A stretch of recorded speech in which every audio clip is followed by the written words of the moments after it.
اب لفظ خاتم کا معنی کیا ہے؟ یہ اگر آپ سمجھ جائیں کہ خاتم کا معنی کیا ہے تو بس مسئلہ حل ہو جائے. ہم تو کہتے ہیں خاتم بالفتح، یہ اسم اعلیٰ ہے. اگر تم لوگوں نے علم السیغہ پڑھا ہے تو علم السیغہ والے نے لکھا ہے کہ فا اس کا جو ہے نا اسم اعلیٰ، اس کا ایک تو معروف وزن ہے نا مفعل مفعال، یہ وزن ہے. ایک وزن اس نے لکھا ہے فاعل، کہ فاعل جو ہے یہ بھی آلے کا وزن ہے. جیسے خاتم انگوٹھی، مور لگانے کا آلہ، مور لگانے کا. اور عالم اس دنیا کو کیا کہتے ہیں؟ عالم. فاعل عالم یہ اللہ تعالیٰ کے جاننے کا آلہ ہے، آلہ ہے دانستان. لیکن علم السیغہ والے نے لکھا ہے کہ فاعل کے وزن پر جو آلہ ہو اور مفعل کے وزن پر جو آلہ ہو، ان میں فرق کیا ہے؟ کسی نے علم السیغہ پڑھا ہے یا نہیں پڑھا؟ بولو. کوئی نہیں پڑھا تو شرم کیوں کر تو کیا نہیں پڑھے، اور پڑھا بھی ہے تو کیا تو پڑھا ہے لیکن ہمیں یاد نہیں آتا تو بس. علم السیغہ کا آج کا رواج نہیں رہا، حالانکہ علم السیغہ صرف کی اعلیٰ تھا. اور میں کہا کرتا ہوں کہ علم السیغہ پڑھے بغیر صرف مکمل نہیں ہوتی. اس کے اندر جو قاعدے اور جو باتیں اور جو افادات اور جو خاص خاص باتیں وہ آپ کو صرف کے حساب سے دیکھیں، لیکن آپ اس کا رواج نہیں.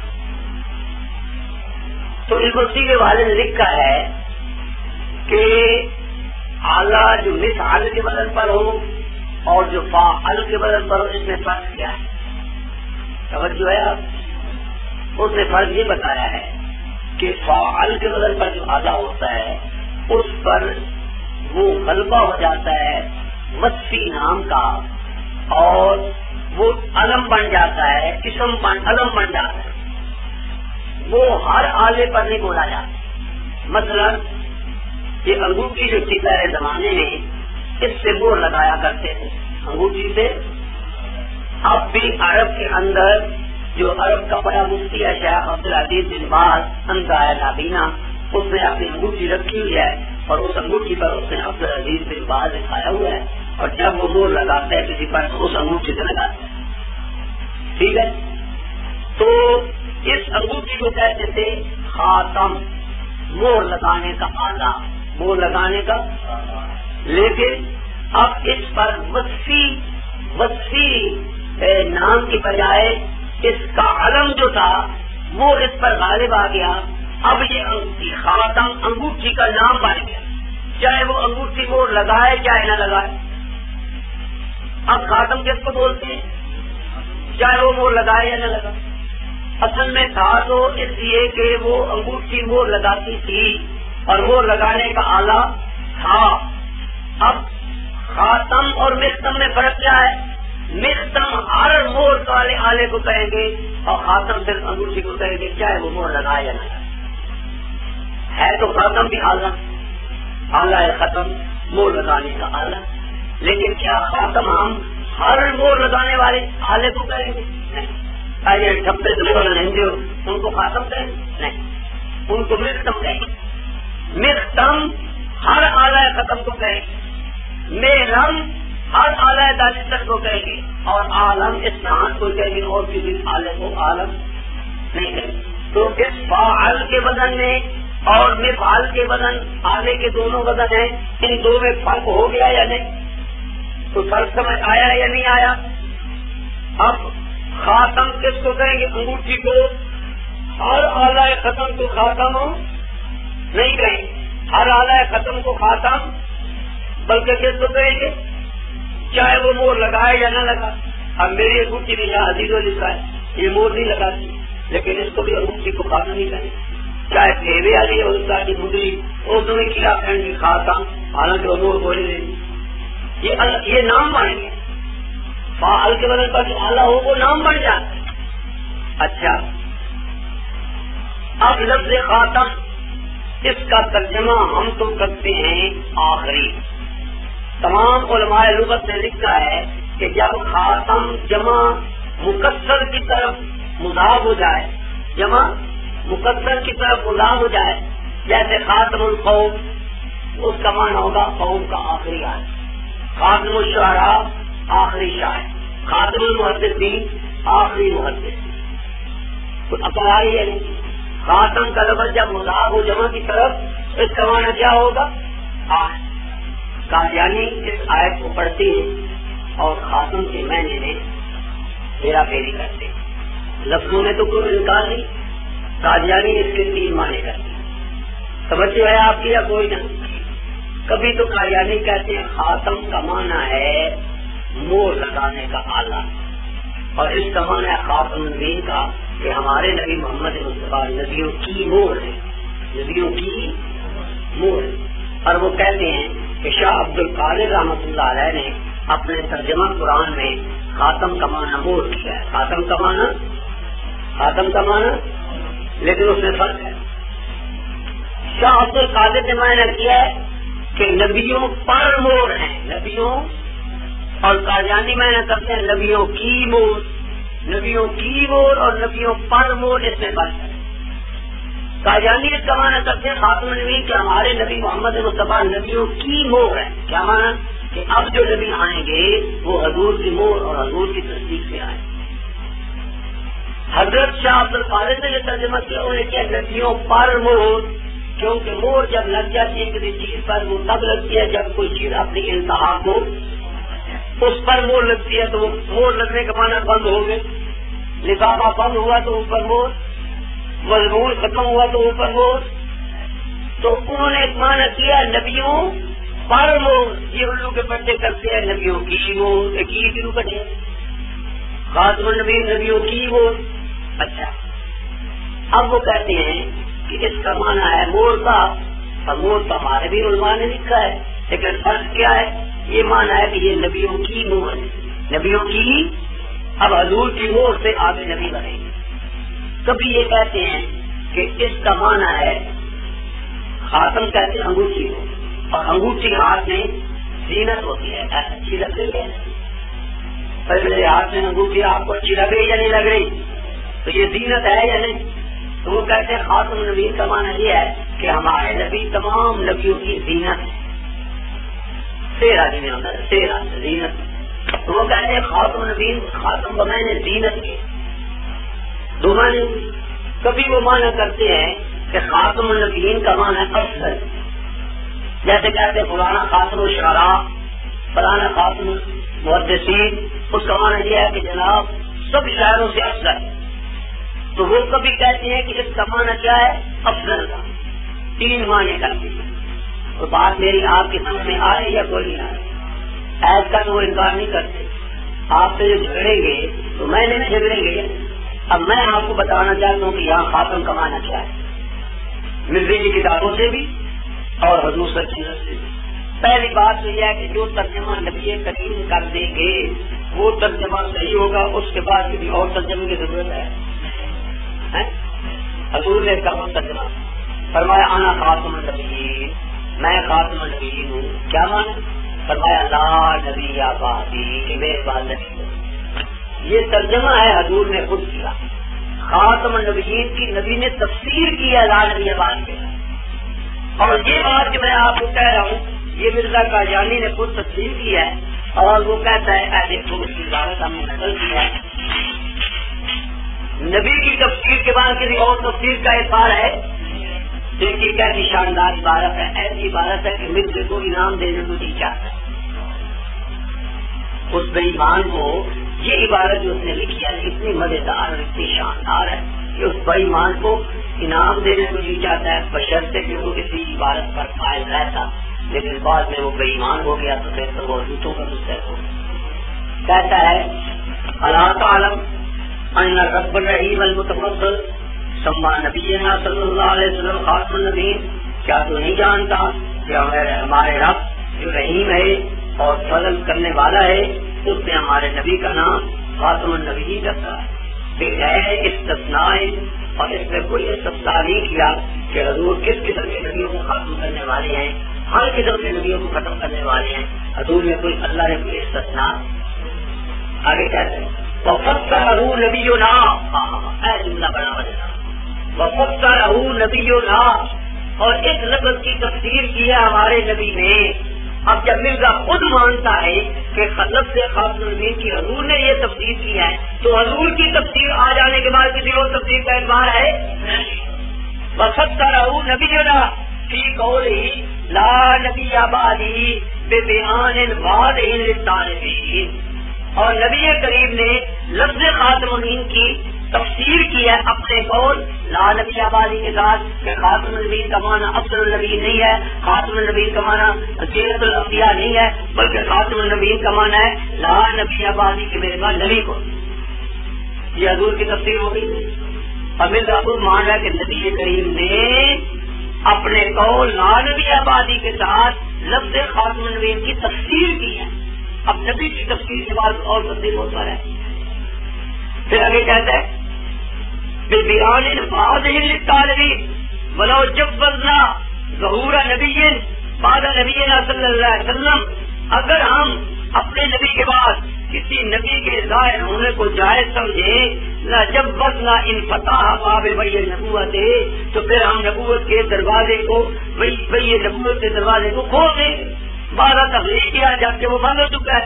فہذا خلف اور یہ خلاف مفروض ہے. کہا لا يفعل المسلمین جیسا کہ مسلمانوں پر مخفی نہیں. وکیف یجیء نبی اور کیسے کوئی نبی آ سکتا ہے بعد نبینا ہمارے نبی کے بعد وقت قد انواع بعد وفاتہ اور وہی حضور کی وفات کے بعد ختم ہو چکی ہے. وختم اللہ بالنبیین اور اللہ تعالیٰ نے حضور کے ساتھ نبیوں کو ختم کر دیا. یہ مرزا کی عبارت ہے. امامت البشرا صفحہ 34 بڑی مصطفیٰ کتاب مرزا قادیانی کی اور اس کے اندر مرزا نے خود وضاحت کر دی کہ حضور نبی کریم نے امامت البشرا صفحہ 34 مرزا قادیانی نے خود وضاحت کر دی کہ حضور نبی کریم صلی اللہ علیہ وسلم نے لفظ خاتم النبیین کی تفسیر کی ہے بے قولہ لا نبی بعدی اس قول کے ساتھ. اب نبی کی تفسیر آپ کے سامنے آ گئی کہ نہیں. اب اس خاتم النبیین کا معنی کیا ہوا کہ حضور کے بعد یا اس کا معنی یہ ہے خاتم النبیین کا حضور سب سے افضل ہوتے رہے وہ اور کسی دلیل سے.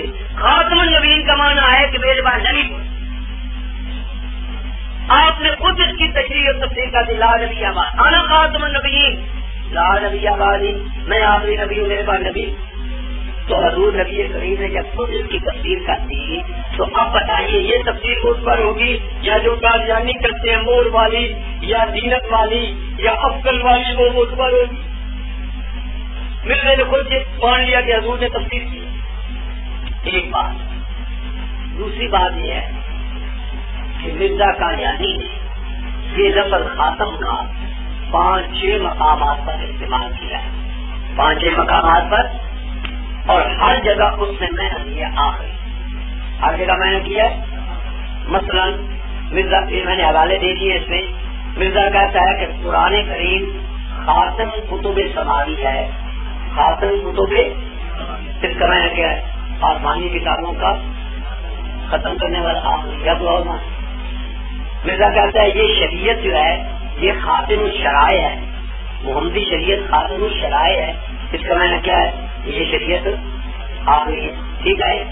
موسیٰ علیہ السلام کو لکھتا ہے کہ نہیں عیسیٰ علیہ السلام کو کہ عیسیٰ علیہ السلام خلفائے موسوی کے خاتم ہیں. خاتم الخلفاء ہیں. اس کا معنی کیا ہوگا آخری ہو گئے. اسی طرح مرزا کا اپنی کتاب میں لکھتا ہے اس کی جو ہے برائے احمدیہ اس کے آخر میں لکھتا ہے خاتمۃ الکتاب. خاتمۃ اس نے بھی خاتمہ بنائے نے ختم. اور سب سے بڑے حوالہ یہ ہے وہ آپ یاد رکھیے مرزا کی کتاب ہے تشریح القلوب. تشریح اور سبا اس کا ہے 300. سبا اس کا مرزا قادیانی نے اس نے اپنی پیدائش لکھی ہے. مرزا قادیانی نے اس نے اپنی پیدائش لکھی ہے. کیا کیا اس نے مرزا قادیانی نے اپنی پیدائش لکھی ہے. کہتا ہے میں اور میری بہن جنت بیوی ہم اکٹھے پیدا ہوئے جوڑا. کہتا ہے پہلے میری بہن نکلی تھی. پہلے میری بہن جمی نہ نکلی آئی آپ پہ ڈور کے نکل آئی. کہتا ہے پہلے میری بہن نکلی تھی اس کے بعد میں نکلا تھا. جب میں ان کو نکلوں سر کہتا ہے پہلے میری بہن نکلی تھی اور اس کے پاؤں کے ساتھ میرا سر تھا، میں پچھلے ڈکی ہوں تب سے ان کر دیا ہوں. مجھے لکھا کہ میری بہن کے پاؤں کے ساتھ میرا سر تھا، پچھلے ڈکی ہوں. کہتا ہے پہلے میری بہن نکلی، پہلے میری بہن نکلی، اس کا نام تھا جنت بیوی. اس کے بعد آ گیا جہنم دوزخ. جنت کے بعد کیا آیا؟ جہنم دوزخ. کہتا ہے پہلے وہ نکلی، اس کے بعد میں نکلا. پھر کیا الٹا اس کے ساتھ پیر وہ بھی الٹی نکلی. مرزے کی بہن بھی نکلی جن کی الٹی، ان کی بھی پہلے سیدھی نکلی، پچھو لتا انہیں ڈکی ہوتا. جو مرزا لیتا کہ اس کے پاؤں کے ساتھ میرا ساتھ ویرتا بھی آئی اس نے جسے جمدا پیا. جی تو کہتا ہے کہ وہ میری بہنوں کے پیر پیروں کے نام میرا سیرا تو پچھلے وہ سیر کا ڈکی ہوتا ہے. کہتا ہے کہ میرے بعد میرے ماں باپ کیا کوئی لڑکی یا لڑکا نہیں ہوا. میرے بعد میرے ماں باپ کے یہاں کوئی لڑکی یا لڑکا، اور میں اپنے ماں باپ کے یہاں خاتم الاولاد تھا. وہ ایمان ڈال اس کو خاتم الاولاد ہے کہ میں نے بڑی یہ میں نے بڑے ہونا تجھے اولاد جب نہیں مل رہی بہت آ جمنی. کیوں جی خاتم الاولاد جو مل رہا اپنے آپ کو لکھ رہا ہے کہ میں اپنے ماں باپ کے یہاں کیا تھا. اس کا معنی یہ ہے کہ اب کچھ جمتے مل رہی بہت آ جائے. یا خاتم الاولاد کا یہی معنی ہے کہ میں آیا تو بوا بند کر کے ماں کا آ گیا، میری تو پہلے بہن نکلی، اس کے بعد میں نکلیا اور کو بوا بند ہو. پھر میری ماں نے پیٹ میں کوئی ہوش ہے نہیں. میں اپنے ماں باپ کا کیا تھا خاتم اولاد ختم کرنے والا یا جمانے والا. خاتم اولاد چاہیے میں نے ملتی اولاد جہے پیو دے مال جمسی وہ مل جمسی. پر خاتم اولاد کا کیا مانا ہے؟ آخری ہے یا نہیں؟ ختم کرنے والا ہے یا نہیں؟ جو مانا خاتم اولاد کا یہاں ہے وہی مانا خاتم الانبیاء کا. وہ کو سمجھ آئیے یا نہیں آئی؟ اس سے بڑی ایک بات اور بتا دوں جس کا نام یہاں میں نے لکھا ایٹم بم. ایک ایٹم بم اور آ رہا ہے اپنے ملک کے مسئلے کے لیے.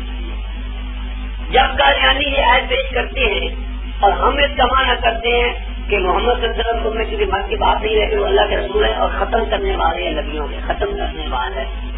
یہ میں نے اعتراض کرتے ہیں. وہ کہتے ہیں کہ ختم کرنے والا یہ معنی غلط ہے. تو یہ تب ہوتا ہے جب خاتم کی تے کے نیچے دیر ہوتی، خاتم ہوتا اسم فاعل، اور فاعل ہوتا ہے نا تے کے نیچے دیر ہوتی تو خاتم بنتا. تو فاعل خاتم ہوتا تو اس کا معنی ہوتا ختم کرنے. وہ کہتے ہیں تمہیں عقل نہیں ہے، یہاں تو دیر نہیں ہے، زبر ہے، خاتم ہے، پھر تم اس کا معنی ختم کرنے والا کیوں کرتے ہو؟ اعتراض نہ صحیح ہے غلط کیوں؟ جب یہ خاتم ہے قرآن میں زبر کے ساتھ ہے یا زیر کے ساتھ؟ اور زبر کے ساتھ تو آلہ ہوتا ہے. تو پھر یہ ختم کرنے والا مانا صحیح ہے یا غلط؟ تو کلو جب یہ زیر نہیں ہے ایسا فائدہ بھی ہے. قرآن میں جو آیا ہے مشہور قرات میں، تو مشہور قرات جو ہے وہ زبر کے ساتھ ہے یا زیر کے ساتھ؟ تو پھر زیر والا مانا کیا ہے؟ ختم کرنے والا. اسی لیے شاہ عبد القادر نے اس کا معنی کیا مور کا کہ ہمارے نبی نبیوں پر مور ہے، نبیوں پر. حضرت شاہ عبد القادر نے اس کا معنی ختم کرنے والا نہیں، کیونکہ ختم کرنے والا معنی تب بنتا ہے جب خاتم ہوتا تے کے نیچے اور یہاں تو تے کا زبر. یہ رضیوں کا اقرار تو صحیح ہے کہ جو معنی ہے خاتم کا ختم کرنے والا یہ صحیح نہیں ہے. پر خدا کی قدرت دیکھو، وہ کتاب تو نہیں ہے ورنہ وہ ہوتی تو کتنا مزہ آتا ہے. میں آپ کو کھول کر دکھا، لیکن اب آپ مجھ پر ایمان لائیں گے. اب میری بات پر یقین کیجیے کہ مسلم کی کتاب جو ہے نا ازالہ ازالہ اس کا صفحہ ہے 252، صفحہ 200. اس میں مرزا قادیانی نے یہ آیت لکھی 21 نمبر کا. اس کتاب میں مرزے نے 30 آیتیں بتائی ہیں جی ہیں وفات مسیح کی کتنی 30. ان میں 21واں نمبر یہ آیت ہے خاتم نبی کی، اور مرزا قادیانی نے اس کا ترجمہ لکھا ہے. سبحان خدا کی قدرت، اللہ بڑا قادر. اللہ ایسی باتیں مرزے کے ہاتھ سے لکھواتا ہے ان کو ذلیل کرنے کے لیے کہ ان کی مت ماری جاتی ہے. اب مرزا قادیانی نے اس آیت کا ترجمہ لکھا ہے کہ ازالہ عام ہوئے کیا اضالہ وہاں 252 200 اور اس کاپی میں موجود ہے ترجمہ. آپ نے اس کی کاپی چلائی ہے یا نہیں؟ کیوں سارے کروا رہے آپ کی صاحب دوست سے لے کر کسی سے کروا رہے تھے. آپ کو کنجوسی کر رہے ہیں, سارے علم کروا رہے ہیں, آپ امام خطیب ہو کر نہیں کروا. توجہ ہے یا نہیں؟ تو مرزا قادیانی کے ہاتھوں سے اللہ نے اس آیت کا ترجمہ لکھوایا. اضالہ وہاں صفحہ 252 آیت نمبر 21 مرزا کا ترجمہ لکھتا ہے. اور محمد صلی اللہ علیہ وسلم تم میں سے کسی مرد کا باپ نہیں, لیکن وہ اللہ کا رسول ہے اور ختم کرنے والا نبیوں کا. ختم کرنے والا نبیوں کا کیا معنی لکھا؟ ختم کرنے والا, ختم کرنے والا, اسم فاعل والا, مانا اسم فاعل والا ہے یا نہیں؟ اب قادیانی کو تم جو کہتے ہو کہ یہاں پر دیر نہیں ہے, ہمیں کہتے ہو کہ تم ترجمہ کرتے ہو فاعل والا, تو اپنے ابے کو جوتے مارو الو کے پٹے کو. یہ میں نے کیوں کیا؟ ختم کرنے والا فاعل والا ہے کہ نہیں؟ پھر نے لکھا ہے اور محمد تم میں سے کوئی بات کا باپ نہیں ہے لیکن اللہ کا رسول ہے اور ختم کرنے والا نبیوں کا. ختم کرنے والا نبیوں کا. جب قادیانی اس آیت کا کوئی اور ترجمہ کرے, مور کا, زینت کا, افضل کا, تم یہ کتاب سامنے رکھو کہ یہ تمہارے ابے نے ترجمہ کیا ہے ختم کرنے والا. اگر وہ کہے یہ ترجمہ تو ہوتا ہے زیر والا, جب لفظ دیر کے نیچے زیر ہوتی اور قرآن میں دے کے اوپر زبر ہے تو کہو کہ جاؤ مارو جوتے اپنے پیو کی قبر پر, اس الو کے پٹے لیے میں نے چھوڑے دیے. اس کو زیر زبر کی خبر نہیں, تمہیں زیادہ خبر. اس الو کے پٹے کو خبر نہیں تھی کہ یہاں پر زبر ہے زیر نہیں ہے, اس سے میں نے ختم کرنے والا کیوں کیا؟ تو مرزا نے ظاہر کا ترجمہ کیا کیا؟ خاتم کا. جلدی جلدی میں بول رہا ہوں ختم کرنے والا, اس سے بولا نہیں ختم کرنے والا. ختم کرنے والا کیا مانا کیے؟ نبیوں کا. جیسے فاعل کا ترجمہ فاعل والا, مرزا نے کیا ترجمہ کیا؟ فاعل والا, ختم کرنے والا فاعل والا ہے. فاعل والا اس نے اس حوالے کا میں نے کیوں نہیں کی؟ اس الو کے بچے کو ضرور دے کا فرق نہیں. لیکن میں کہتا ہوں یہ خدا کی قدرت ہے کہ اللہ تعالیٰ نے اس سے یہ ترجمہ لکھوا دیا تاکہ ان کو دلیل کیا جائے. اب قرآن کا ترجمہ روز روز بدلتا رہتا ہے. پہلے اس کا ترجمہ یہ ہو کہ حضور ختم کرنے والے ہیں نبیوں کے, پھر اس کا میں نے بن جائے کہ حضور نبی بنانے والے ہیں, وہ لگا.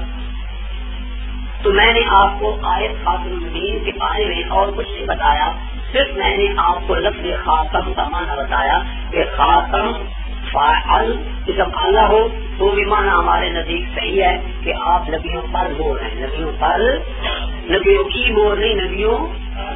اور اگر اس کو کہا جائے کہ خاتم جب جمع کی طرف مضاف ہو تو اس کا معنی ہوتا ہے آخری, تو خاتم النبی کا معنی ہو گیا آپ نبیوں کے آخری نبی. اور سب سے بڑھ کر خود نبی کریم نے اس آیت کی تفسیر اور اس لفظ کی تفسیر کر دی. اور مرزا کہتا ہے وفسرہ نبی صلی اللہ علیہ وسلم بیان واضح بقول لا نبی بعدی. تو حضور نے جب خود اس کی تفسیر کر دی تو حضور کی تفسیر کے بعد کسی اور تفسیر کا کوئی اعتبار نہیں ہے. تو خاتم النبیین کی بحث میں نے مختصراً تمام کر دی.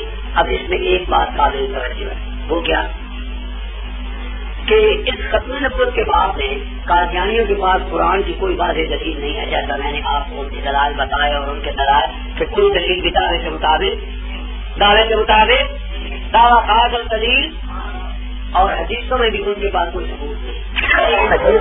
ان کی باتیں ہیں جو قادیانیوں کی تائید کرتی ہیں, ہے وہ بھی دھوکہ. انہوں نے ایک پمفلٹ شائع کیا ہوا ہے, اس کا نام ہے ختم نبوت اور بزرگان دین یا خاتم النبیین اور بزرگان دین, اس کی بحث کرنا. اس میں اما عائشہ صدیقہ سے لے کر حضرت مولانا قاسم نانوتوی تک رحمۃ اللہ علیہ تک 12-14 اکابرین سلف صالحین کے انہوں نے اقوال پیش کیے. مثلاً حضرت عائشہ فرماتی ہیں قولوا خاتم النبیین ولا تقولوا لا نبی بعدہ, حضور کو خاتم النبیین تو کہو لیکن یہ نہ کہو کہ ان کے بعد نبی کو, ان کے بعد نبی تو آنے. یہ اما عائشہ فرماتی.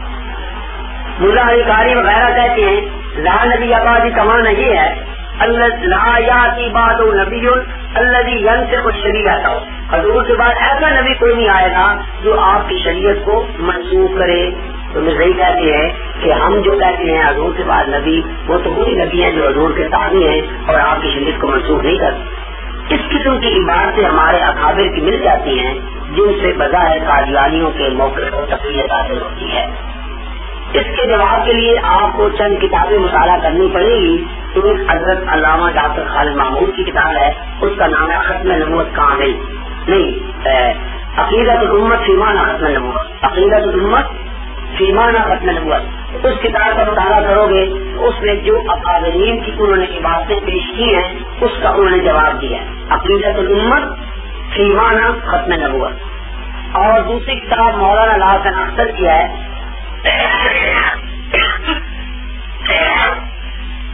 ختم نبوت اور بزرگان دین، ختم نبوت اور بزرگان. حضرت مولانا لاسن اختر نے بھی ان تمام اکابرین کی عبارت کا جواب دیا ہے. ایک رسالہ مولانا محمد نافع صاحب جو جامع محمدی ضلع جانتی ہے، انہوں نے لکھا ختم نبوت اور سلف صالح، انہوں نے بھی جواب دیے.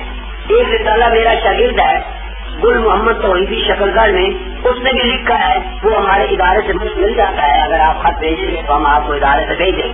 اس کا نام بھی یہ ہے ختم نبوت اور بزرگان دین. یہ تو آپ کو تفصیلی جواب تو ملے گی ان سے، لیکن میں آپ کو ایک اجمالی جواب سمجھانا چاہتا ہوں. توجہ ہے آپ کی یا نہیں؟ ابھی آپ کی نماز کا وقت ہو گیا یا نہیں؟ تو ایک جواب مجھ سے سن لیجیے کہ جن اکابر کی عبادتیں ایسی ہیں جن سے یہ ثابت ہوتا ہے کہ حضور کے بعد ایسے نبی آ سکتے ہیں جو حضور کی شریعت کے تابع ہوں اور شریعت کو بھی منسوخ نہ کریں، یہ عبادتیں علماء کی ہیں. کیوں؟ یہ اس لیے ہے کہ ان علماء کے نزدیک سیدنا عیسیٰ علیہ السلام کیونکہ وہ اس امت میں آئیں گے اور وہ نبی بھی ہوں گے اور حضور کی اطاعت بھی کریں گے اور حضور کی شریعت کے تابع دار بھی ہوں گے، تو عیسیٰ علیہ السلام کی آمد کو سامنے رکھ کر انہوں نے اس قسم کی باتیں بولی. مراد ان کی خاص عیسیٰ ہوتا ہے کیونکہ وہ عیسیٰ نبی بھی ہوگا، حضور کی اطاعت بھی کرے گا، شریعت کی تابع داری بھی کرے گا، نئی شریعت بھی نہیں لائے گا. اس لیے وہ اس قسم کے الفاظ لکھتے ہیں کہ لا نبی آبادی کا معنی یہ ہے اے لا یاتی بعد نبی الذی ینسخ الشریعۃ، ایسا کوئی نبی حضور کے بعد نہیں آئے گا جو آپ کی شریعت کو منسوخ کر دے، یعنی ایسا آئے گا جو آپ کی شریعت کا تابع ہو، اور وہ ہے عیسیٰ. عیسیٰ علیہ السلام کی خاطر وہ اس قسم کے لفظ بولتے ہیں، لفظوں میں عموم ہوتا ہے، مراد ان کی خاص عیسیٰ ہوتی. تو بات سمجھ میں آئی ہے نہیں؟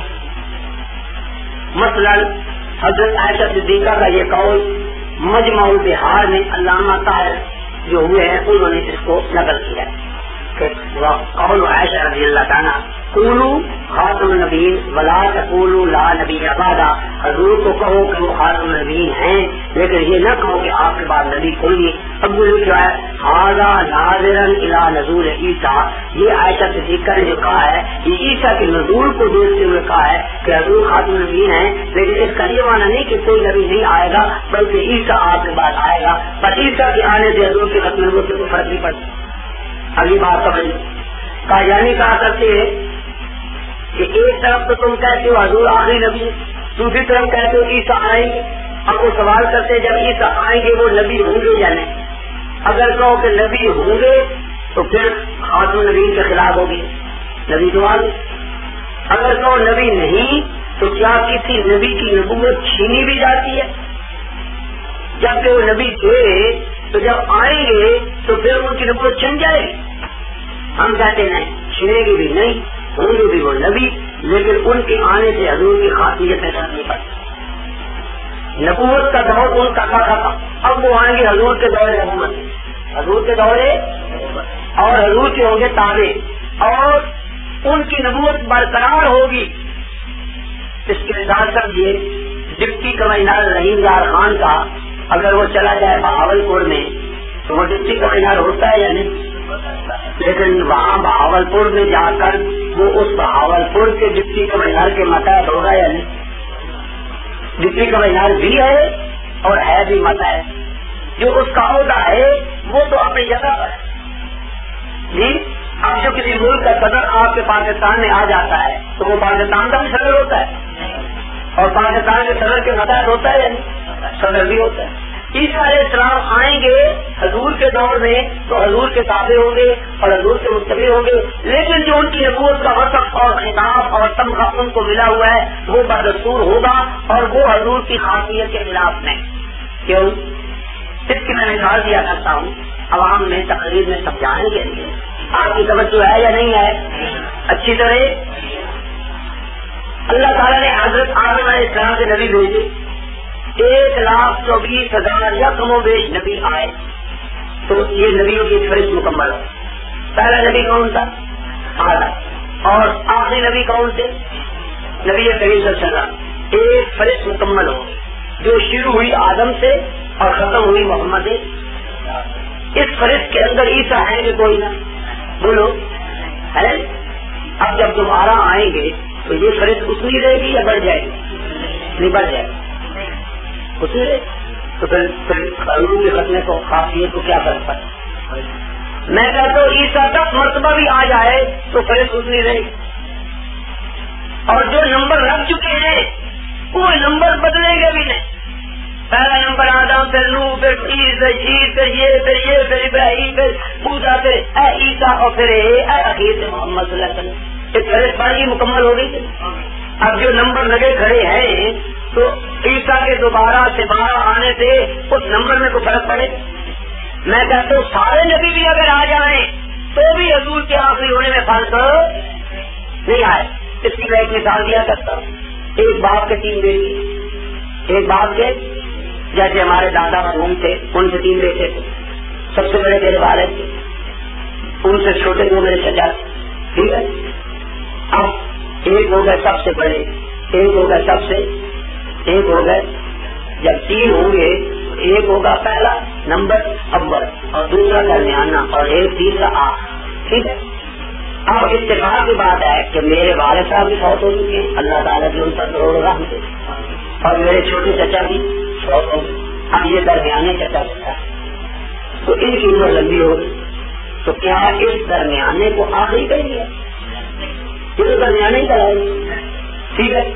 اب حضور صلی اللہ علیہ وسلم اور عیسیٰ سے پہلے نبی، ان نبیوں میں عیسیٰ کی عمر لمبی ہو گئی، عیسیٰ کی عمر ہو وہ لمبی عمر پا گیا جیسا ایک بیٹا لمبی عمر پا گیا، اور حضور کی عمر تھوڑی ہوئی وہ فوت ہو گئے جی۔ اب کیا ہم یہ کہیں گے عیسیٰ کو بھی یہ آخری ہو گیا؟ آخری تو محمد مصطفیٰ صلی اللہ علیہ وسلم آنے، لہذا سیدنا عیسیٰ علیہ السلام کے تشریف لانے سے حضور کے آخری ہونے میں فرق۔ اب مرزا قادیانی اس فہرست میں تھا جو حضرت آدم سے فہرست شروع ہوئی تھی، اس فہرست میں حضور تک وہ کوئی حضرت مرزا قادیانی ہے نہیں ہے۔ اب یہ حضور کے بعد اگر ہے تو اس کو اگر مانا جائے جو اس فہرست میں شامل ہو تو اس کے ماننے سے تو حضور کی خاصیت میں فرق آتا ہے، عیسیٰ کے آنے سے حضور کی خاصیت میں فرق نہیں آتا۔ بنڈا ہے عیسیائی نقل، پانڈ ہے نا، پانڈ جانتے نہیں، یہ بڑی اچھی نقلیں کرتے ہیں۔ تو بنڈوں نے ایک ہی نقل، پانڈ ہوتے ہیں لوگ کیا ہوتے ہیں میراث بھی ایک ہی تھا، وہ نقلیں کرتے بڑی بڑی شاندار نٹ بانڈ۔ اچھا انہوں نے ایک نقل کی مرزا قادیانی، کسی جگہ گئے انہیں کہا کہ ہمیں تو یہ بتا، انہوں نے کہا اچھا، تو ایک بن گیا خدا، بڑے کپڑے شپڑے بابو کے طرف تخت لا کے بیٹھ جی، ایک بن گیا شیطان، کوڑا گیا کالے منہ مارے گا بیڑا یا کوڑا، وہ شیطان بن ایک کونے میں شیطان بیٹھ۔ نبی آنے لگ گئے، اللہ پاک نے رجسٹر کھول دیا اور نبی آئے، کوئی موسیٰ، کوئی عیسیٰ، کوئی نوح، کوئی فلانا، کوئی ابراہیم۔ اللہ تعالیٰ کو دیکھ، تم کون ہو؟ میں نوح ہوں۔ اچھا ٹھیک، نادری سکتی۔ تم کون ہو؟ کہ میں وہ صالح۔ اچھا آدھی لگ۔ تم کون ہو؟ میں شعیب ہوں۔ آدھی لگتی ہے۔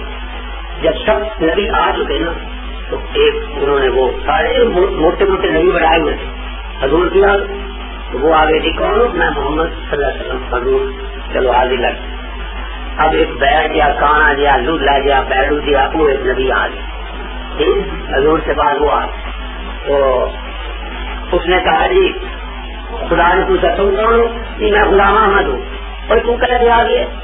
جی میں نبی ہوں۔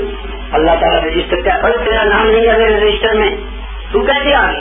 تیرا نام ہی نہیں ہے۔ تو وہ شیطان جو بیٹھا تھا نا وہ کھڑا ہو اور نے کہا اللہ پاک کو یا اللہ تیرے کتنے نبی آئے, میں چپ کر کے بیٹھا رہا, ایک ہی میں نے نبی بھیجا ہے اسی پر تو بول پڑا, تیرے کتنے نبی گزرتے رہے میں نہیں بولا جی, اور میرا ایک آیا وہ بھی تو نہیں برداشت کیا. تو ایسی نقل مطابق انہوں نے بنٹوڑے. مطلب یہ ہے کہ مرزا قادیانی کو نبی ماننے سے تو حضور کے آخری ہونے میں فرق آتا ہے, لیکن عیسیٰ علیہ السلام کے آنے سے فرق نہیں آتا. اب یہ ختم نبوت کی بات ختم ہو. اب ایک بات میں دو باتیں آپ کو بڑے مختصر طریقے سے سمجھانا چاہتا ہوں جو مرزا قادیانی کی صداقت میں وہ دلیل پیش کرتے ہیں. ایک آیت کو پیش کرتے ہیں, کہتے ہیں کہ اللہ تعالیٰ فرماتے ہیں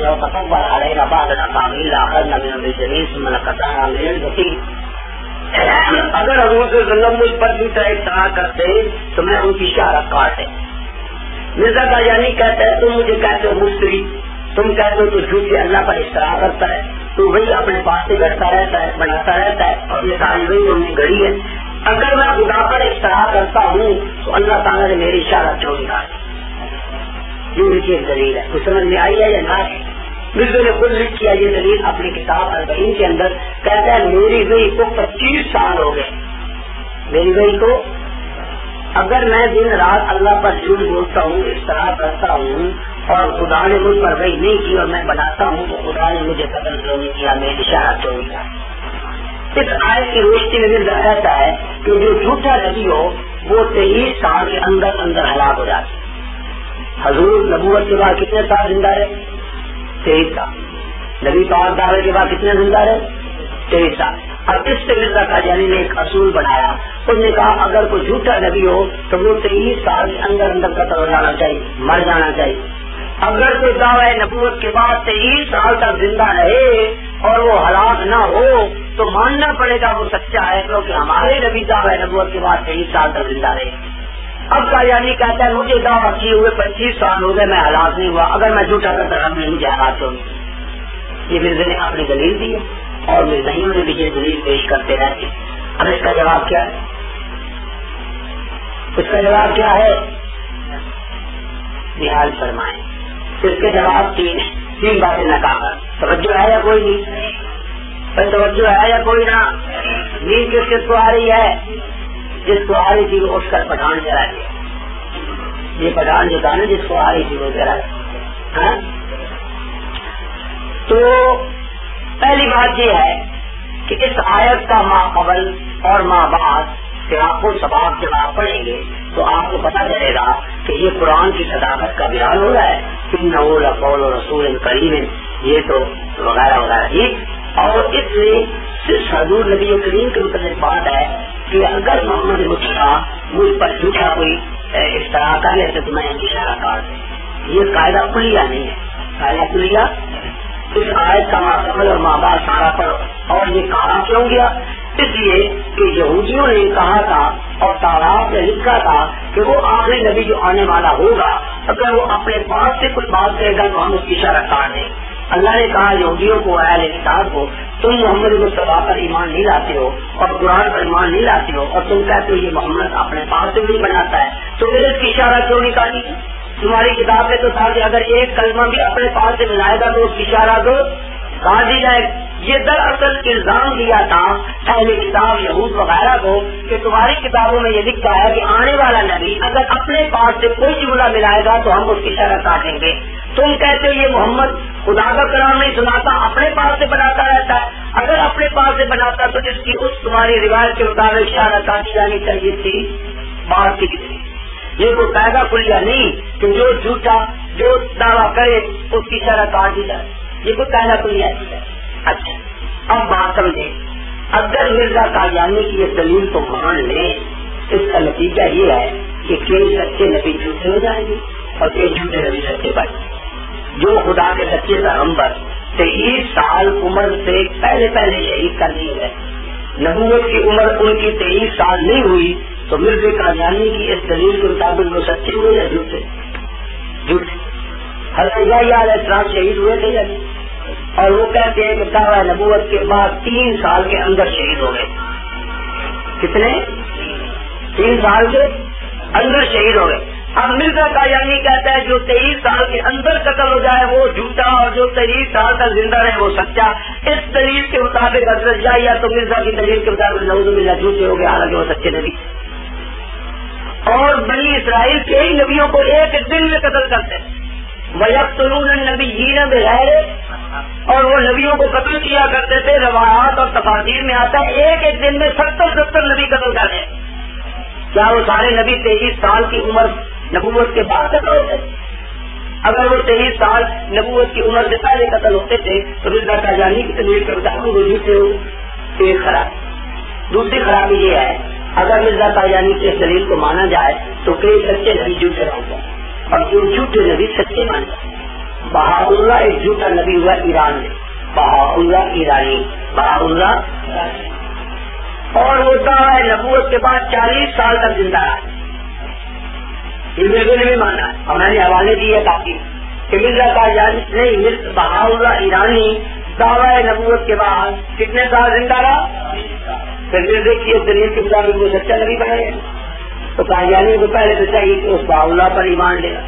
وہ 40 سال زندہ رہا تو مرزا قادیانی کی اس دلیل ماننے کا نتیجہ کیا نکلا کہ کئی سچے نبی نعوذ باللہ جھوٹے بن گئے اور جھوٹے نبی یہ ہو. تیسرا جواب اس کا یہ ہے کہ اگر مرزا قادیانی کے دلیل کو مان لیا جائے تو مرزا پھر بھی جھوٹا ہے. مرزا پھر بھی, یہ مزیدار بات. مرزا کہتا ہے کہ دعویٰ نبوت کے بعد 23 سال تک زندہ رہنا. اب ہم دیکھتے ہیں مرزا نبوت کا دعویٰ کام کیا جتنا یہ نہیں دیکھتے. اس کی ماننے والی دو پارٹی, ایک پارٹی کہتی ہے کہ اس نے سیرت نبوت کا دعویٰ ہی نہیں کیا اور ایک کہتی ہے دعویٰ کیا. لاہوری پارٹی کہتی ہے اس نے دعویٰ اور قادیانی پارٹی کہتی ہے اس نے دعویٰ. پہلے گھر بیٹھ کر یہ تو فیصلہ کرو کہ اس کا دعویٰ نبوت کا ہے بھی ہے نہیں. تم تو خود مختلف, ٹھیک ہے. اچھا, اب جو قادیانی کہتے ہیں اس نے دعویٰ کیا ہے انہوں نے یہ فیصلہ کیا ہے کہ مرزا صاحب نے 1901 میں دعویٰ, 1901 میں دعویٰ. ایک آپ کو دلچسپ بات سناؤں. لاہوری پارٹی اور قادیانی پارٹی کا آپس میں مناظرہ ہوا دونوں کا راولپنڈی میں دونوں جماعتوں کا 1934 یا 36 میں مناظرہ 4 مسئلوں کا. ان میں ایک مسئلہ یہ تھا کہ آیا مرزا نبی ہے یا نہیں. آپس میں مناظرہ ہوا 4 مسئلوں پر اور دونوں جماعتوں نے اپنے مشترکہ خط سے اس پر چھپوایا اور وہ کتاب ہمارے پاس ہے, بڑی مفید ہے. جب قادیانیوں سے مباحثہ کرنا ہو تو لاہوریوں کے دلائل لے لو, لاہوریوں سے کرنا ہو تو قادیانی کے دلائل لے لو, فائدہ دیتا ہے. تو سمجھ آئیے یا نہیں؟ اچھا, اس میں جو یہ بحث ہے کہ مرزا کا دعویٰ نبوت ہے یا نہیں, لاہور قادیانیوں نے کہا کہ 1901 میں اس نے کیا ہے. 1901 سے پہلے جو اس کی عبارتیں ہیں وہ نبوت سے انکار کیے ہیں. 1901 میں اس نے. لاہوریوں نے 1904 کا حوالہ پیش کیا جو میری کاپی میں لکھا ہوا ہے 1900 جس سے انہوں نے ثابت کیا کہ اس نے نبوت سے انکار کیا. سمجھ آئے؟ قادیانیوں نے 1904 کے بعد کا حوالہ پیش کیا جس میں نبوت کا اس کا اقرار تھا. لاہوریوں نے اس کے بعد کا حوالہ دیا جس میں انکار تھا. جو حوالہ قادیانی پیش کرتے لاہوری پارٹی اس کے بعد کا ڈھونڈ کے لاتے جس میں انکار ہوتا, پھر قادیانی اس کے بعد ڈھونڈ کے لاتے جس میں اقرار ہوتا, لاہوری اس کے بعد ڈھونڈ کے لاتے جس میں چلتے چلتے 1908 میں پہنچ گئے. مرزا کے سال مرا تھا, بولو نا, مہینہ کون سا تھا؟ مئی. تاریخ کیا تھی؟ 26 مئی بروز منگل 1908 مرزا مرا. اب یہ حوالے دیتے دیتے مئی میں پہنچ گئے. لاہوریوں نے حوالہ دیا آخری, لاہوریوں نے حوالہ دیا آخری کہ 23 مئی کو مرزا نے ایک مضمون لکھا جو لاہور میں ایک اخبار نکلتا تھا, اس کا نام تھا پیسہ اخبار. اخبار کا نام کیا تھا اور ملتا بھی پیسے میں تھا. اس میں مرزا کا مضمون چھپا جس میں واضح نبوت کا دعویٰ. قادیانی کا یہ لوگ اب اس کے بعد کیا ہوگا. 26 مئی کو چھپا اور 26 مئی کو مرزا مر گئے. تو 26 مئی میں اس نے دعویٰ نبوت کر دیا بالکل واضح. چلو اگلیاں گلیں ساریاں منسوخ اور ایک آخری مضمون ہے یا نہیں. قادیانی نے یہ پیش کیا, اس کا جواب دیا لاہوری پارٹی. سمجھ آیا یا نہیں؟ لاہوری پارٹی نے جواب دیا کہ جناب یہ مضمون ہے 26 کو چھپا لیکن لکھا گیا 23 کو لکھا گیا، اور 25 مئی کو 23 مئی کے 2 دن بعد ایک سرحدی پٹھان مرزے کے پاس آیا. پٹھانا کون بات اپنی پٹھانوں سنا یا نہیں؟ تو وہ ایک پٹھان آیا مرزے کے پاس، اس نے کہا او مرزا صاحب سنا ہے تم نبی ہے، تم نبوت کا دعویٰ کرتا ہے؟ مرزا کہ نا میرا کوئی دعویٰ نہیں نبوت، انکاری ہوگی. تو نے کہا میرا تو وہی دعویٰ ہے جو پہلے اولیاء اور محدث اور مجدد اور بزرگ کرتے رہتے ہیں نا کہ مجدد اور محدث ہوتے، میرا وہی دعویٰ ہے، میرا کوئی نبوت کا دعویٰ ہے. سلطی پٹھان بھی ڈر گیا، پٹھان تو مرزا ڈر گیا تو خو کر کے کہہ گیا تم نبی ہے، تم نبوت کا دعویٰ کرتے ہیں؟ مرزا بولا نہیں میرا کوئی دعویٰ نہیں، میرا تم وہ دعویٰ جو پہلے میں کر دیا. یہ ایک دن پہلے ہمارے اور کہا ہے. اچھا اب لاہوری پارٹی نے کہا کہ جناب جو حوالہ تم دے رہے ہو وہ مضمون لکھا ہوا ہے 23 مئی کا، چھپا ہے 26 کو. ہم جو حوالہ دیتے ہیں وہ ہے 25 مئی کا سرحدی پٹھان کا. اس میں پٹھان کے سامنے مرزا نے انکار کیا ہے، لہذا یہ انکار آخری ہوا اور وہ مضمون پہلا منسوخ ہو گیا. ہم کو عقل آیا تو یا نہیں؟ وہ کچھ نہیں آئی نہیں. اس کا جواب دیا قادیانیوں نے. قادیانیوں نے کہا جناب 25 مئی کو جو سرحدی پٹھان سے گفتگو ہوئی تھی یہ ہمارا مرزا صاحب کا مضمون چھپا ہے 26 کی رات کو پریس میں، لکھا ہوا تو 23 کا ہے پر چھپا تو اس گفتگو کے بعد ہے. اگر اس گفتگو سے وہ مضمون منسوخ ہو گیا تھا تو مرزا صاحب رات کو اس مضمون کی اشاعت ہوتے، لہٰذا ثابت ہوا کہ آخری مضمون یہ ہے نبوت والا. اور جو سرحدی پٹھان کی گفتگو تھی وہ تھی 25 کی، اور 25 کی کلام منسوخ ہو گئی کیونکہ حضرت نے وہ مضمون رات روک سکتے تھے، انہوں نے رات چھپوایا، لہٰذا پتہ لگا کہ وہ بات منسوخ ہے اور اصل بات نبوت والی. دلچسپ مناظرہ ہے. تو معلوم یہ ہوا کہ آخر دم تک یہ تو جھگڑتے رہے، لیکن اس کو چھوڑو. قادیانیوں کا موقف یہ ہے کہ مرزا صاحب نے 1901 میں نبوت کا دعویٰ کیا. اب دیکھنا ہے کہ 1901 میں دعویٰ کیا اور مرا کب؟ 23 سال کے اندر مرا یا بعد؟ بولو نا. تو مرزا اپنی دلیل کی بنا میں جھوٹا ہو گیا. تو مرزا کہتا ہے کہ دعویٰ نبوت کے بعد اس کو 23 سال زندہ رہنا. کسی کتاب میں لکھتا ہے میں ہماری تمام تر بحث وہی نبوت میں ہے کہ ایک آدمی نبوت کا دعویٰ کرے پھر وہی کا دعویٰ کرے وہی نبوت کا پھر 23 سال تک زندہ رہ جائے تب وہ سچا ہے، اگر 23 سال کے اندر آ جائے تو وہ جھوٹا ہے. اب مرزا قادیانی اپنی دلیل کے مطابق بتاؤ سچا ہوا یا جھوٹا. جب وہ یہ آیت پیش کرے تو آپ ان سے یہ پوچھیے کہ جناب کیا یہ بتاؤ کہ مرزا صاحب نے نبوت کا دعویٰ کس سن میں کیا، کس تاریخ میں؟ تو وہ مانیں گے، لاہوری کو مانیں گے. قادیانی کہتے 1901 میں. تو جب 1901 میں دعویٰ آیا 1908 میں مر گیا ہے تو 23 سال کے اندر ہلاک ہو گیا. تو مرزا اپنی پیش کردہ دلیل کے مطابق سچا ثابت ہوا یا جھوٹا؟ یہ ان کی بڑی زبردست ہے. اب وقت آپ کا ہو رہا ہے ورنہ ایک دلیل مرزے کی صداقت کی جو اور وہ پیش کرتے ہیں وہ بھی میں پیش کر دوں. ہاں اب میں مبالغہ کی سنا تو مبالغہ سننا ہے اور تو بول لوں پھر وہی لکھتا ہے آیات لگی اور چھوڑو بس جو باتیں ہیں ضروری سنا رہا ہوں اس یقین کی تمہارے رکوں کا جواب دوں گا تو پھر وہ میری وہ باتیں رہ جائیں. ایک بات میں مبالغے سے پہلے سنا رہا ہوں مختصر. قادیانی مرزے کی صداقت کے لیے دلیل پیش کرتے ہیں بڑے زور شور سے اور مرزے نے اپنے کتاب حقیقت تحریر میں لکھا ہے کہ نبی کریم نے فرمایا تھا کہ ماضی کے زمانے چاند گرہن اور سورج گرہن لگے گا رمضان میں. تو مرزا کہتا ہے میرے زمانے میں رمضان کے اندر سورج گرہن بھی لگا اور چاند گرہن بھی لگا اور یہ حضور نے ماضی کی علامت بتائی تھی لہٰذا میں سچا. اور قادیانی بھی کہتے رہتے کہ آسمان نے گواہی دے دی. مرزا کہتا ہے لوکھا سفل کمل منیر و انلی وصل کمران مشرقان اتن کرو کہ حضور نے صرف چاند کو گرہن لگا تھا اور میری چاند اور سورج دونوں کو گرہن لگا ہے تو پھر بھی میرا انکار کر. تو یہ کہتے ہیں چاند سورج دونوں کو گرہن لگا. بات یہ ہے توجہ سے اس کی بھی میں نے تشریح اس کاپی میں لکھی مختصر 1-2 منٹ میں بتاتا ہوں. یہ نبی کی حدیث نہیں ہے پہلی بات مان لو یہ نبی کی حدیث. اگر کوئی قادیانی کہے کہ چاند گرہن اور سورج گرہن کی نبی کی حدیث ہے تو کہو کہ نبی کی حدیث کسی کتاب سے ثابت کرو منہ مانگا انعام پا. نبی کی حدیث امام محمد باقر کا قول ہے دار کتنی میں امام محمد باقر کا اور جو امام محمد کا باقر کا قول ہے اس کے مطابق یہ گرہن بھی نہیں لگے.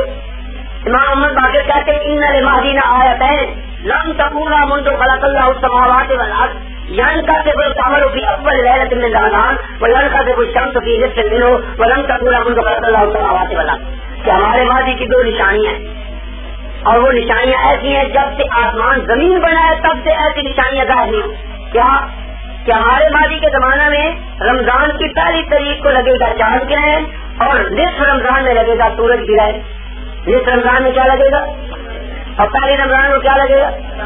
اور مرزا قادیانی کے زمانے میں جو گرہن لگا تھا چاند گرہن، وہ رات تھی رمضان کی 13ویں رمضان کو کیا لگا، اور 28 رمضان کو لگا سورج گرہن. اب یہ امام محمد کی اس روایت کے مطابق ہوا یا خلاف ہوا؟ امام محمد نے تو کہا کہ ہمارے ماضی کی نشانی ہے کہ رمضان کی پہلی کو لگے گا چاند اور 15 رمضان کو لگے گا. مرزے کے زمانے میں لگا 13 رمضان کو چاند گرہن اور 28 کو لگا سورج گرہن. پھر یہ اس کے مطابق سچا ہوا کہ جھوٹا؟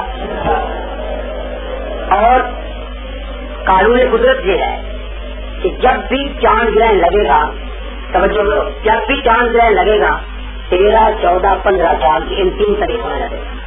جب بھی یا 13 کو یا 14 کو یا، اور سورج گرہن جب بھی لگے گا تو چاند کی 27, 28 اور 29 ان 3 دنوں میں لگے گا. ان 3 دنوں میں آگے پیچھے نہیں لگتا. ہم یہی کہتے ہیں کہ جو امام محمد باقر نے کہا نا رمضان کی پہلی، اس سے مراد ہے گرہن کی 3 راتوں میں پہلی، یعنی کہ 13ویں. اور 3 تاریخ ہوئی نا گرہن کے 13, 14 اور، تو وہ امام عالی نے کہا کہ اول لیلۃ من رمضان، کہ رمضان کی پہلی رات کو لگے گا. وہ کہتے اس سے مراد پہلی یکم نہیں بلکہ اس سے مراد گرہن کی 3 راتیں جو ہیں 13, 14, 15 اس میں سے پہلی یعنی کہ 13ویں. کچھ ان کی تعریف سمجھ نہیں آئی. اور پھر نصف میں جو آپ نے فرمایا کہ رمضان کے نصف میں لگے گا سورج گرہن، نصف سے مراد 27, 28, 29 ان 3 میں سے درمیانہ دن انہوں نے کیا. اقلائی ہے یا نہیں ہے، لیکن ان کی یہ تعبیر غلط ہے. کن اعتبار پہلے تو یہ کہ حضرت امام محمد کہتے کہ اول لیلۃ من رمضان، رمضان کی پہلی، نہ کہ رمضان کی گرہن کی راتوں کی پہلی. اور اول لیلۃ من رمضان، رمضان کی پہلی. کوئی الو کا پٹا 13 رمضان کو اول رمضان نہیں کہتا، 13 رمضان کو اول رمضان کہتا. فی نصف دنوں. اور دیکھیے درمیانی چیز جو ہوتی ہے اس کو درمیانہ کہا جاتا ہے، نصف نہیں کہا جاتا. 27, 28, 29 میں جو 28 طریقہ یہ نصف ہے یا درمیانی ہے؟ تو حضرت امام کہتے ہیں درمیانہ دن یا نصف کہہ رہے تھی. نصف میں رمضان کا نصف، تو 15 رمضان کو 28 رمضان کو الو کا پتہ پڑھنا جاتا ہے نصف، اور 28 رمضان نصف رمضان کیسے ہو گیا؟ اور وقت اور نصف میں فرق ہے. انہوں نے کہا نصف رمضان، اور یہ تو درمیانی تاریخ وقت بڑھتی ہے، نصف نہیں بنتی. کوئی عقل آئی ہے؟ تیسری بات یہ ہے کہ حضرت امام باقر کہتے ہیں جب سے آسمان زمین بنا تب سے ایسا گرہن نہیں لگا ہوگا. اور 13 کو 28 کو ملتے سے پہلے سینکڑوں بار لگ چکا ہے رمضان میں. یہ تو تبھی بنتا ہے جب رمضان کی پہلی سے مراد یکم ہو اور نصف رمضان سے 15 ہو، کیونکہ ان تاریخوں میں جب سے آسمان زمین بنا کبھی گرہن اور چاند پورے گرہن اور چاند نہیں لگا. تو امام محمد باقر کے اس قول کے مطابق بھی یہ گرہن نہیں لگا اور پھر جھوٹا ہے. مستقل ہوئے. باقی مولانا ابو احمد مغیر شریف خان کا مغیری بہار والے نے ایک کتاب اس پر لکھی ہے 100 صفحے، اس کا نام ہے دوسری شہادت آسمانی. انہوں نے اس کی دارقطنی کی روایت جو امام باقر کی ہے اس پر 100 صفحے کی کتاب لکھی ہے. اور امام محمد باقر کا یہ قول نبی کی حدیث نہیں ہے، اور اس کے راوی جو ہے عمر بن شمر اور جابر جو بھی جیسے کذاب اور جھوٹے بتا راوی، اس کی روایت بھی قابل اعتبار نہیں. پر جو کچھ روایت ہے مرزا قادیانی اس روایت کے مطابق بھی جھوٹا ہے، اور اس کے زمانے میں جو گرہن لگا ہے وہ امام محمد باقر کی روایت کے مطابق نہیں لگا. ختم ہوئی بات. اب چند منٹ میں والے کی بات سن لو، وقت تو بہت ہو رہا ہے، سب نہیں ہے. لیکن مرزا قادیانی نے اپنے زمانے میں علماء کو مبارک کی دعوت دی. مبارک اس کو کہتے ہیں ہم نے سامنے کھڑے ہو کر اپنا سے دعا کی جائے، اپنا عقیدہ ذکر کیا جائے کہ جو ہم محسوس ہے اس کا خدا کا عذاب رہا. 1897 میں مرزا نے کتاب چھاپی انجامیات. اس نے 150-200 علماء اور مشائخ کو مبارک کی دعوت، جس میں حضرت مولانا گنگوئی کا نام بھی ہے. ہمارے اکابر میں سے مولانا گنگوئی کا نام بھی، مولوی محمد حسین پٹھانی وغیرہ بڑے علماء کا. کہا کہ اگر میں جھوٹا ہوں تو ایسا مبالغہ کروں. اب لوگوں نے کسی نے تو پرواہ نہیں. مولوی محمد حسین بٹالوی نے اس کے پیچھے پڑ گیا اور اس کو کہا اور مبالغہ کرو. تم روز روز کہتے اب یہ بہانے بنانے لگا. اس نے تیرا مقدمہ کر دیا.